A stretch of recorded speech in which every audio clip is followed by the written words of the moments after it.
And since I'm a new mom, now my mood diary has turned into mom diary. And what I wanted to talk to you about today is actually moms. So I wanted to talk about moms of the moms and how your mom affects what kind of mom you are and what kind of mothering style you're going to adopt.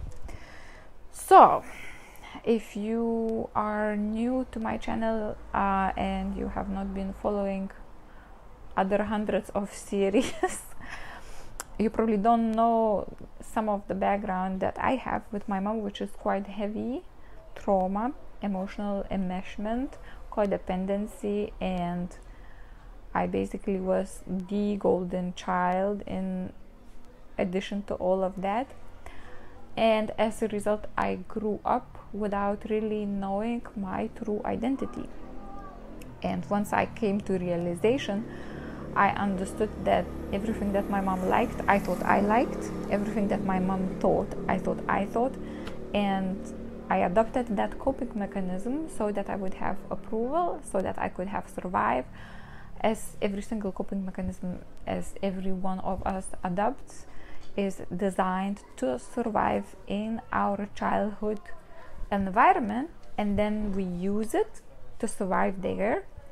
And the problem happens when we already no longer in that circumstances. We already left that environment, but we still continuing using those coping mechanisms as if we were still living in that reality.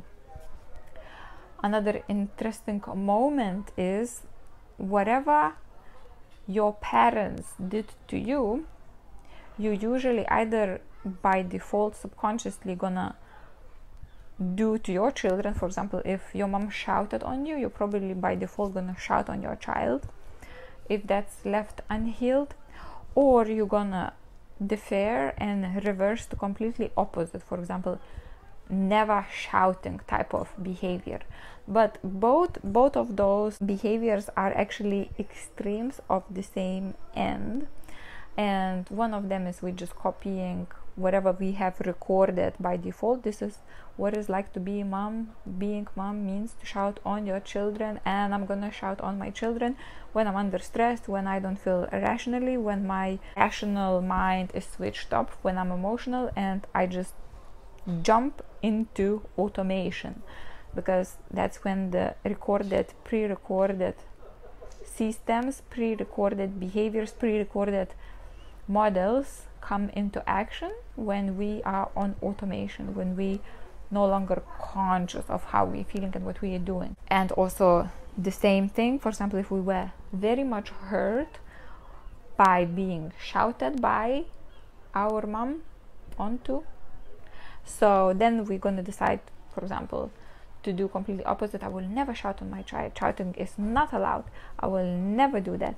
And then you'll be on complete suppression of your intense emotions, but you're still on the same continuum. We're still on the same continuum of the same behavior. It's just on a different extremes of the same pattern. So how can we change that?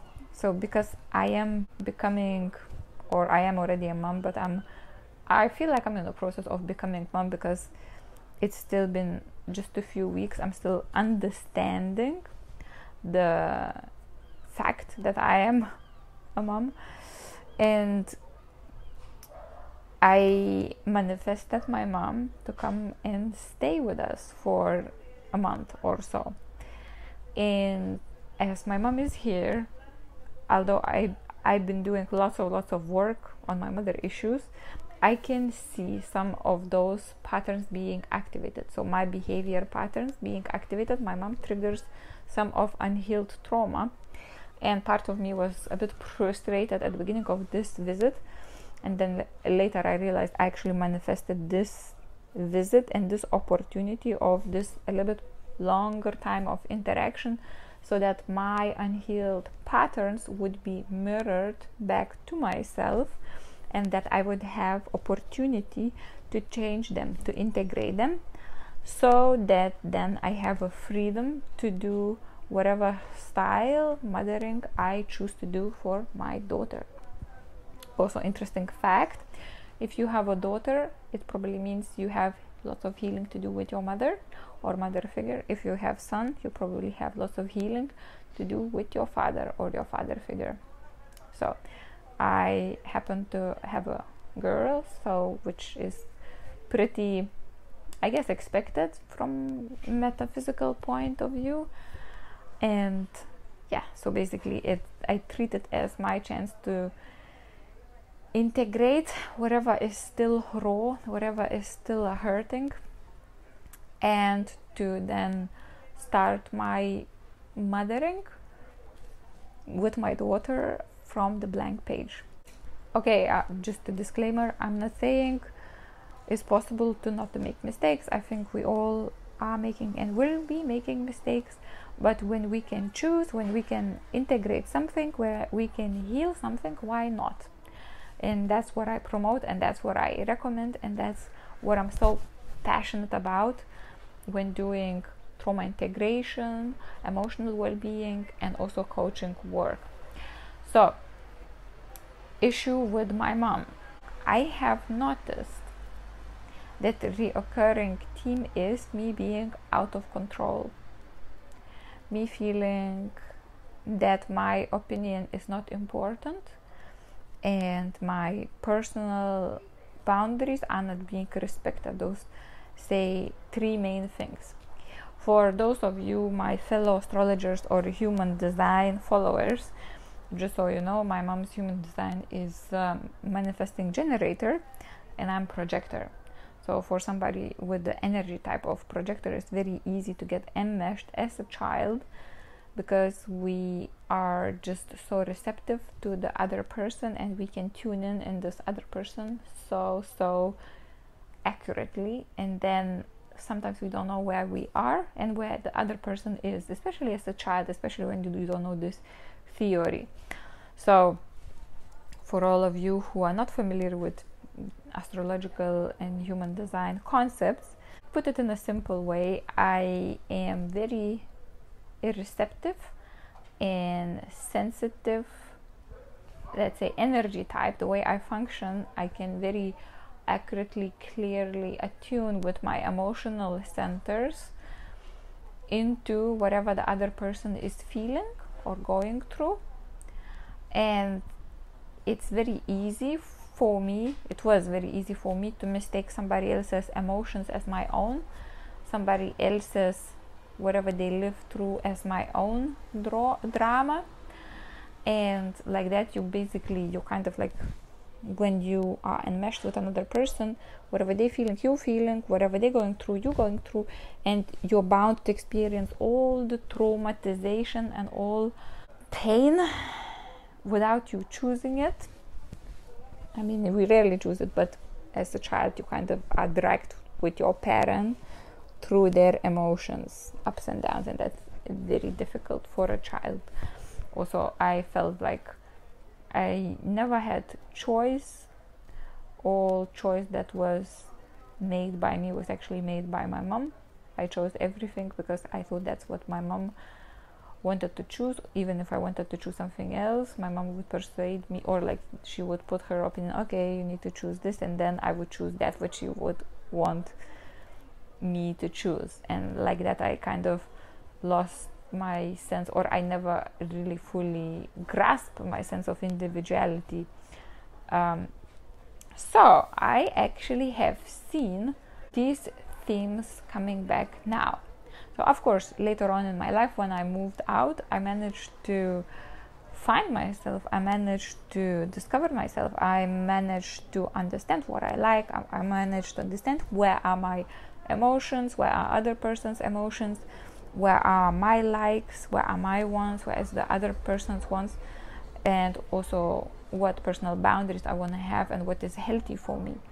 But you know, as they say, it's very easy to be all integrated and, let's say, enlightened or chilled and at peace when you are on the top of the mountain or when you're on your own. once you get in a relationship is the next level, and then the extreme level is when you bring your childhood environment back to you, because childhood environment is the environment that traumatized you. So my childhood environment, aka my mom, is now in my environment, and I am experiencing lots of themes that I have experienced back in my childhood home. So the way I decided to go about healing these traumas, these emotional traumas, I'm using some of the methods which I practice with my clients, and I also teach metaphysical anatomy technique, completion process, parts work, internal dialogue, voice dialogue.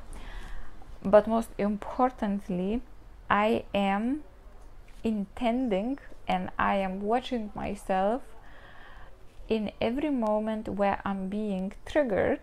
What I do then, what do I do with it? So in some instances I get triggered and then I just go into trigger. In some instances I feel triggered and I'm able to actually do something about it. So my goal is not to suppress triggers, my goal is communicate. So basically I decided that my healing is actually everything needs to be communicated to my mom. For example, when I ask her, let's say, to do something and she does something else, I feel that kind of oversteps my boundary and oversteps my wants. And when previously, a simple example, food, I eat some like burger and then there are some potatoes, and then my mom says, do you want some potatoes? I say, I don't want some potatoes. And then my mom tries to warm up potatoes anyways and try to give me potatoes. I know it's a mother's way of taking care of, you know, their child, but important point here is what I wanted, what I said no to, and if my wants have been respected. And then if they were not respected, then I'm communicating. I'm not taking the potatoes. I'm saying, no, I'm just gonna have burgers with salad.